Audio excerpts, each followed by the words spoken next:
We need him now. We need him now.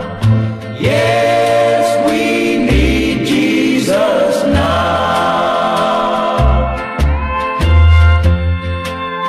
Last night this old world went to sleep with troubles on her mind. More troubles than she's known since time began.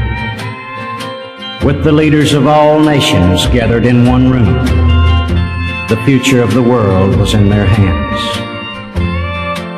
Now the moment had come for men and nations to decide how an everlasting peace could be born. But hopes of peace soon ended when one man took the floor and started speaking words of fire and scorn. The smaller nations pleaded that their people might be saved from the awful fate of war that filled the air. And then a handful of leaders who had put their faith in God bowed their heads and all began to offer prayer. At the stroke of midnight, a silence filled the room, and a strange hand unlocked and opened the guarded door. Then softly through the silence, a tender voice was heard as the stranger's shadow fell across the floor. They watched his every movement, listened to his every word.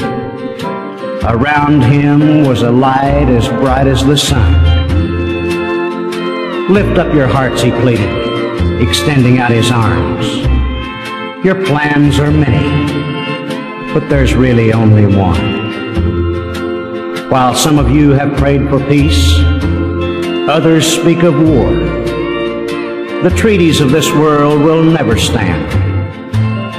While the greatest book of all is missing from your peace table, the one inspired by God's almighty hand. The leaders felt they knew him as he turned to leave the room. They all stood mute as though they'd been stunned. As he raised his arms in a sign of peace, they saw his nail-scarred hands. The peace table had been visited by the one, the only one. Just then, for a brief moment, a darkness filled the room, a miracle they soon would understand. As the nations took their places at the peace table, every leader had a Bible in his hand.